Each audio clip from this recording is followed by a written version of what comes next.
আমার স্ক্রিনের এই ভিডিওটা দেখে আপনি অবাক না হয়ে পারবেন না। আমার স্ক্রিনের এই কুকুরটি প্রত্যেকদিন একটি দোকানের সামনে গিয়ে দাঁড়িয়ে থাকতো আর এরকম ইঙ্গিত করতো যে যেন মালিক তাকে একটি ফুল দেয়, আর দোকানদার বুঝতো আর প্রত্যেকদিন তাকে একটি করে ফুল দিয়ে দিত, আর ফুলটা নিয়ে সেই কুকুরটা এখান থেকে চলে যেত। কিন্তু প্রত্যেক দিন যখন এই কুকুরটি একটি করে ফুল নিয়ে চাই, তখন একদিন সেই দোকানদারের মনে একটি ধারণা বাঁধলো যে এই কুকুরটা প্রত্যেকদিন আমার দোকানে আসে, তারপর একটি করে ফুল নিয়ে সে কোথায় যায়।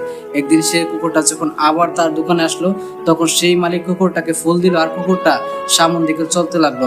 এবার সেই দোকানদারও সেই কুকুরটার পিছন পিছন হাঁটতে লাগলো। কিছু দূর যাওয়ার পরে দেখেছে সেই কুকুরটা একটি কবরস্থানের দিকে দৌড়ে চলে যাচ্ছে। কবরস্থানে ঢোকার পর একটি কবরের পাশে গিয়ে সে ফুলগুলা রেখে দেয়। দূর থেকে দোকানদার এই দৃশ্যটা দেখে অবাক হয়ে যায় যে আসলে একটা কুকুরও তার মালিক মারা যাওয়ার পরও তাকে কিভাবে শ্রদ্ধা করতে হয় সেটা দেখে সেই মালিকটা অবাক হয়ে যায়।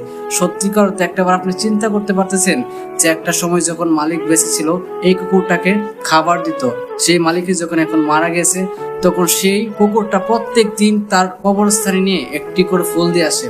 ও মাই গড, সত্যি জিনিসটা আমার কাছে খুবই খুবই ভালো লেগেছে। যদি আপনার কাছেও ভালো লেগে থাকে অবশ্যই কমেন্ট বক্সে ইয়েস লিখে যাবেন।